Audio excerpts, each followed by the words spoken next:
Hey everybody, thanks so much for coming. Can you all hear me? Okay, great. I'm Kim Abbott. I represent House District 83 here in Helena, and I serve as House Minority Leader. Pat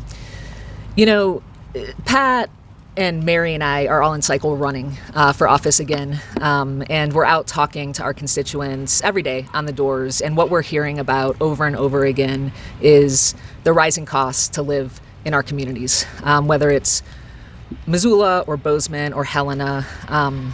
We're hearing over and over again that it's hard to live in the community where you work. Businesses are having trouble hiring employees. It's hard for folks that want to re-enter the workforce who got hit incredibly hard over the last 2 years to find childcare that's affordable. I think you've probably all heard that childcare in Montana is now as expensive as tuition at either of our public universities, MSU or U of M. It's unfeasible. Property taxes are squeezing people that are lucky enough to have homes. And what we're hearing is that we need solutions. You all covered the session, and you know what we brought last legislative session. We brought legislation to tackle housing, to tackle childcare, to tackle property tax. We brought many solutions. We adjusted them. We brought them again. We want to put money back in the pockets of the people in our community. We want to address rising costs, and we want to make sure that our economy is thriving. And to do that, we need to address all of these things, and we need to address healthcare. So what you're going to hear is our plan to reinvest $1 billion of the $1.7 billion end fund balance that we are hearing is going to be our starting place next legislative session. We need to do it now. We need to start working on these policies. And our vision is that we invest in our communities and we put the money that's sitting in the bank idle right now to work for our constituents and for our communities and for our economy. So what you'll hear today is we're going to put $500 million into building housing to keep supply moving with demand. We're going to look at ways to cut red tape and make sure that building permits get through. I see Eric smirking at cut red tape. We mean it. We're Democrats, and we actually think that regulations should serve a purpose, and when they don't, they should be gone. We're going to put $250 million into property tax relief, and you'll hear some details on that. It builds off of what we proposed this legislative session. We're going to put $125 million into lowering the out-of-pocket costs for families that need to find childcare so that they can work in their communities. And we're going to put $125 million into increasing access to mental health care in our communities all across the state. So with that, I will kick it over to Pat Flowers, who's going to talk about workforce housing. We'll roll through, and then we'll field any questions you have at the end. Pat. Thanks, Kim. Good morning. My name's Pat Flowers. I'm the state senator for Senate District 32, which is West Bozeman through Four Corners and everything south through West Yellowstone. I also serve as the minority whip for the Senate Democratic Caucus. Housing is, without a doubt, the number one issue in Montana. I think my experience talking to people at their doorstep, I hear it day in and day out. This, make no mistake, this is an immediate crisis. This isn't something down the road. This is happening now. It's affecting our neighbors. It's affecting our employees who work in restaurants that we go to. It's affecting construction sites. This is a crisis that has to be addressed now, and we're not doing enough. If you come into Bozeman on 19th, as you drive south towards town, I'd ask you to look to your right, and you'll see some new roads that are constructed back there. Those roads now are lined with cars and campers, and those are working homeless in Bozeman. Those are people that are working every day, going to the job every day, and they come home to a car, or in some cases a camper. But it's a tough way to live, and it's affecting our communities. We can't exist without these people working in our community. And we need to do better by them so they have an affordable place that they can live. It's not only happening in Bozeman. I think that's probably, we've gotten the most press about this issue. It's in Missoula, it's in Kalispell, it's all over the state. This is a statewide crisis and we need to do more. Like Kim said, there are a lot of factors affecting the skyrocketing price of real estate in Montana. But we also know that housing supply is one component and probably the key component for those prices. We have more people moving into Montana, and that trend has exceeded our existing supply, and we're simply not building fast enough to meet that demand. And so, of course, given the basic principles of supply and demand, it's driving up price. Fortunately, we have a program on the books that's dedicated to meeting this need.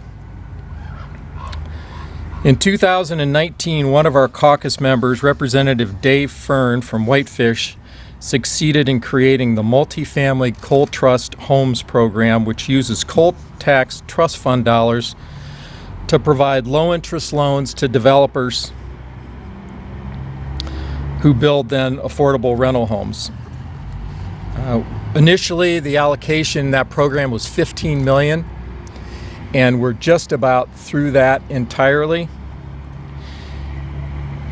So what we would propose, and that $15 million has been able to allow us to build 6 multifamily units, which I think are estimated, I think about 200 residences per unit.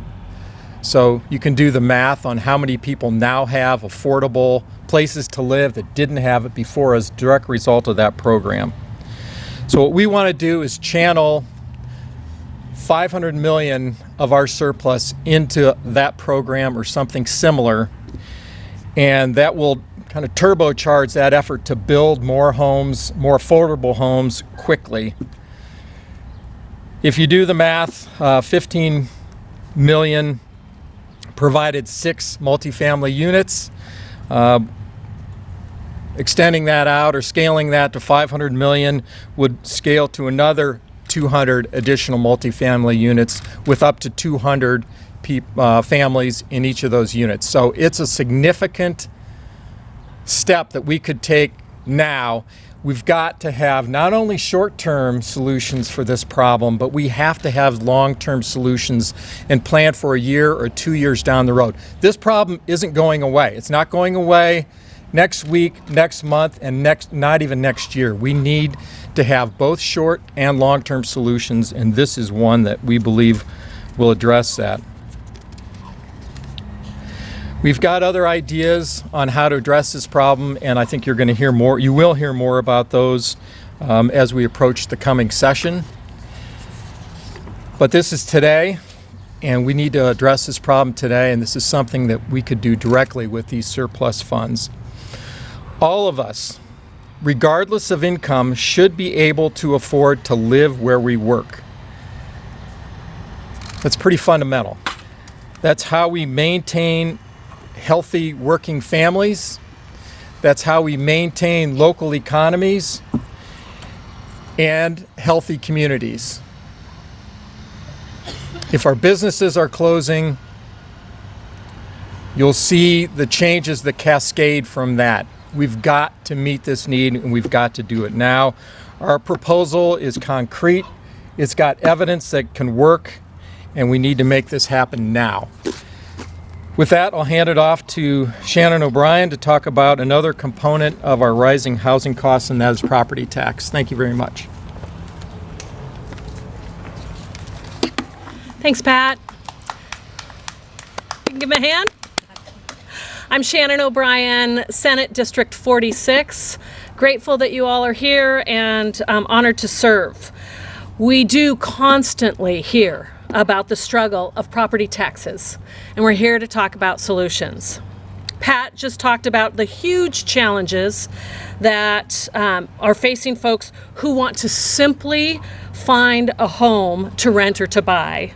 And for those people who are already lucky enough to own their own homes, it's tough for them too. We've been hearing for years that Montanans the value of their home is growing so fast that they can't afford the property tax bill, even though that bill was affordable when they first moved into their home. Right now, we do have a modest property tax assistance program on the books to help some older Montanans and veterans, but lots of other Montanans are struggling with the sharp rise in property values. We tried to tackle this problem during the last legislative session, and quite frankly, we were shot down. It's our job on the Revenue Interim Committee to tackle this problem. One of my concerns is that it's not urgent enough right now, and it needs to be addressed. So we're trying once again to do right by working Montanans in two ways. First, immediate relief, a one-time property tax refund targeted to actual working folks, not millionaires, to take the edge off of this year's property tax bill.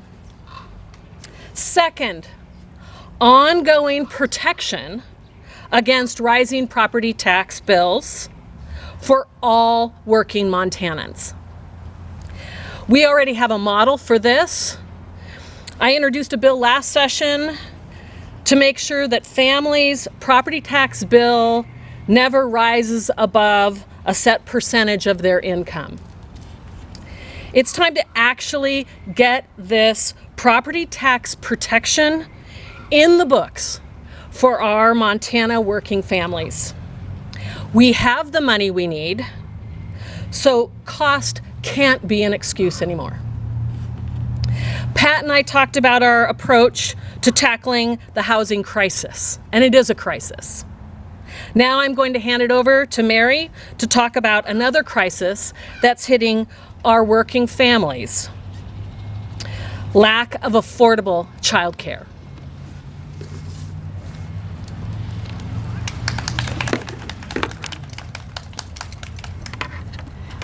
First, I'll start with saying thank you for being here. Thank you for your interest. I think it's important that we recognize how fortunate we are to be able to stand up here and stand up for Montanans, stand up for the working Montanans and their children. We are in a good position, and we're here for Montanans. What we want to do is get the word out about our plan and get the word out that there's reason for hope. There is reason for hope. There is plenty of grain in the grain bin. And it's time to give that grain back to the people who put it there in the first place. What our plan does is it invests in our state, our communities, and our families. And I'll start with childcare. Childcare is the cornerstone of the economy. Without childcare, families can't work. Without workers, businesses can't open their doors. And let's not forget about the families for whom it is a luxury to not be in the workforce. Let's talk about those families. And they must work to put food on the table, and oftentimes their children are left in unsafe conditions. Therefore, our plan invests in childcare for all Montanans, for all Montana working families. Our plan invests in childcare businesses, providing grants for new startups and revolving loans for the existing childcare facilities.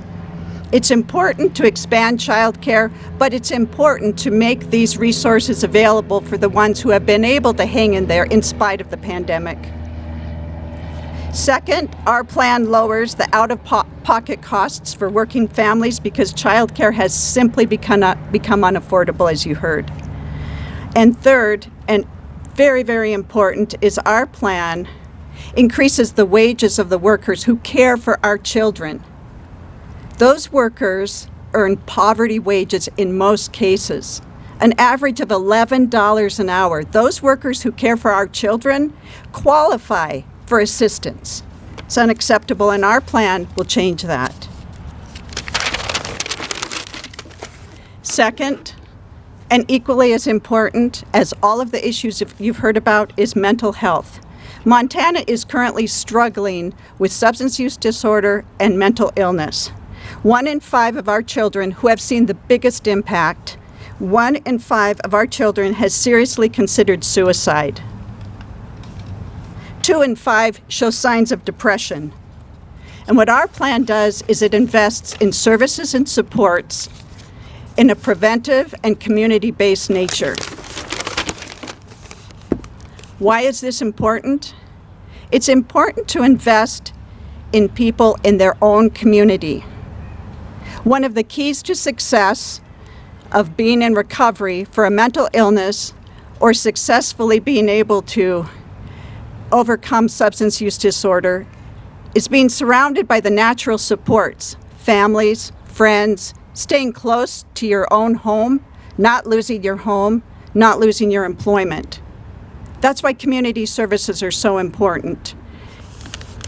Hopefully, with this investment, we can avoid the higher end cost and people traveling out of their homes and losing touch with the very, very thing that helps them be successful, their families.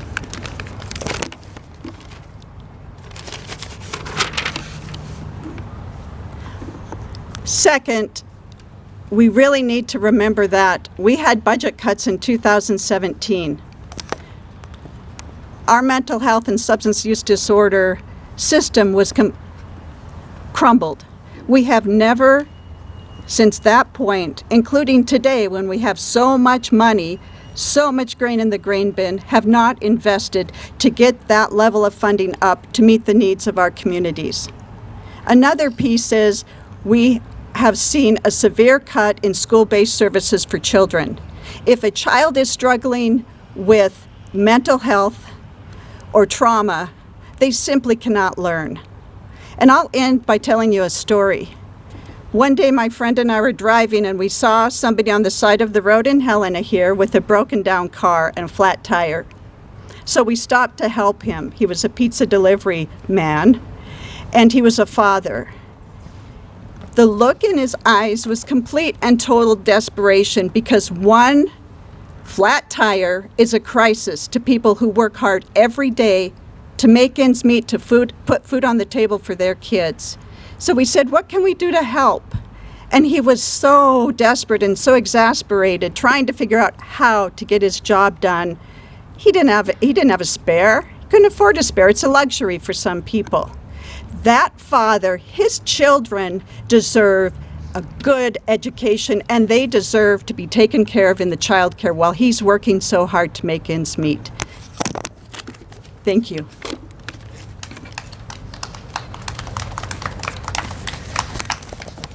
Thanks, Mary. What you've heard is our plan to address some of the most urgent challenges that our economies face, that our families face, that our communities face. And what we know is a family that can afford a place to live, afford to take care of their children, afford to get to work, they make our community stronger. And we know that strong communities make our economy stronger. We're proud of this plan. We think that it will invest dollars that are sitting idly in the state bank account right now out in every community across the state, helping families and helping our economy. So with that, I will open it up to questions. Shelley. Can you break down for us where the surplus is coming from and what is making up the surplus? It's increased tax revenues. I think every single revenue stream is above what we had anticipated. Dietrich. This might be for Senator Flowers, but with the workforce housing program, scaling up the multifamily whole trust program, how do we know for sure that we have capacity in the construction industry in Montana to build all those additional housing apartment buildings and money's there? Every construction we're going to is accelerating.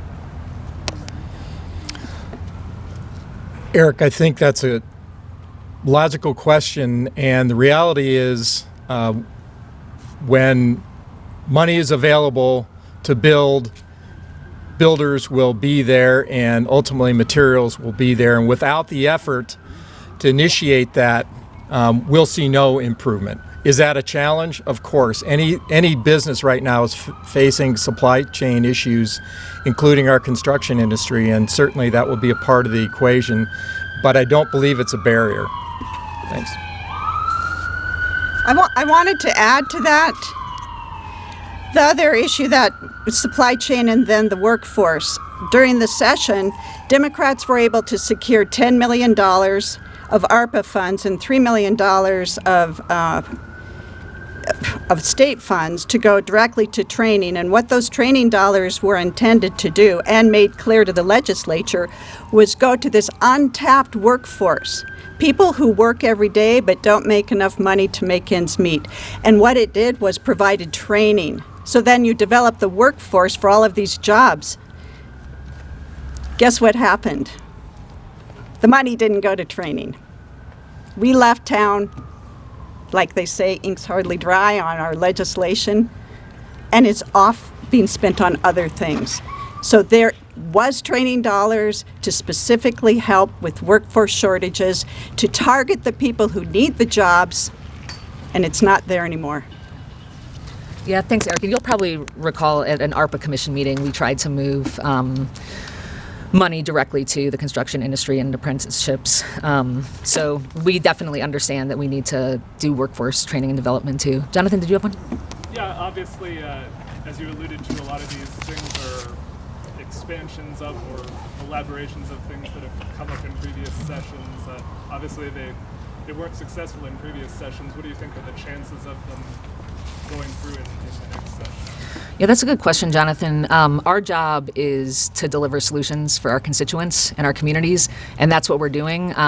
We need for Republicans to get in the game, honestly. We need them to join us. We need them to compromise with us. We need them to offer feedback.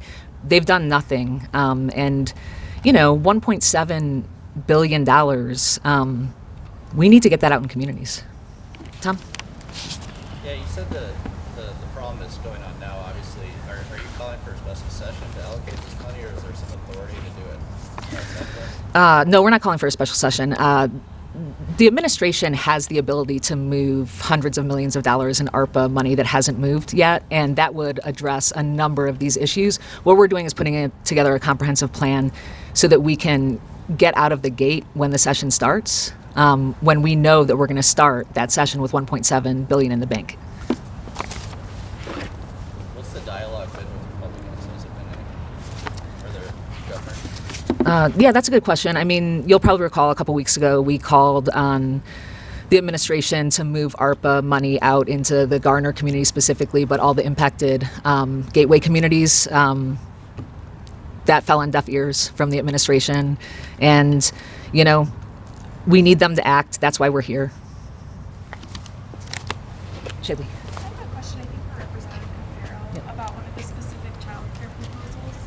I recently talked with some providers about specifically pay raises and how we raise pay for child care providers to keep them open and keep them providing care.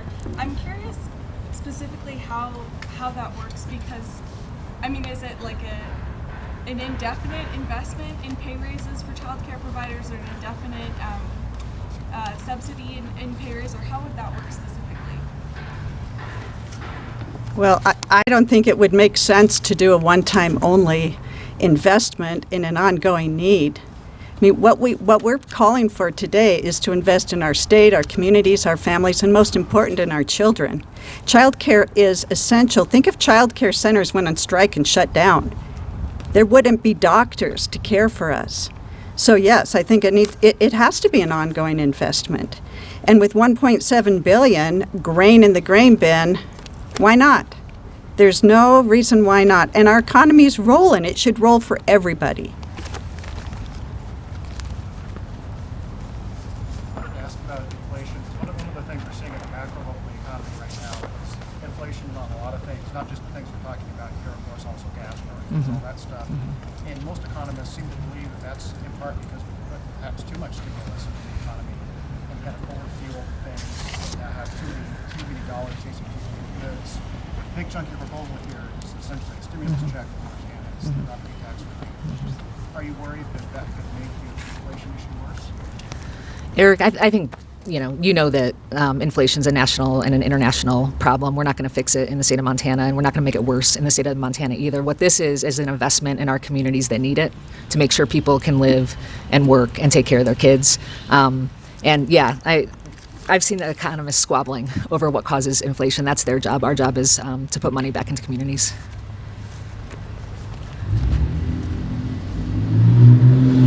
Anybody else? Okay.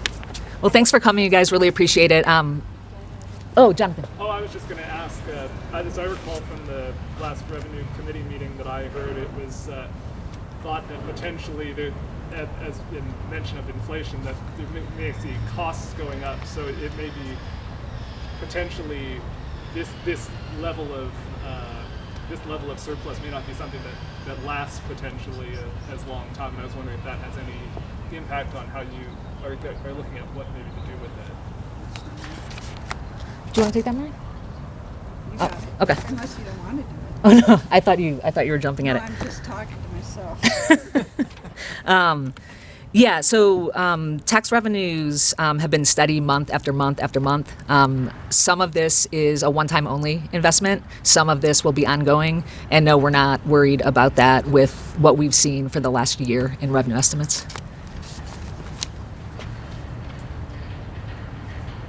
All right. Thanks, you guys. Thank you.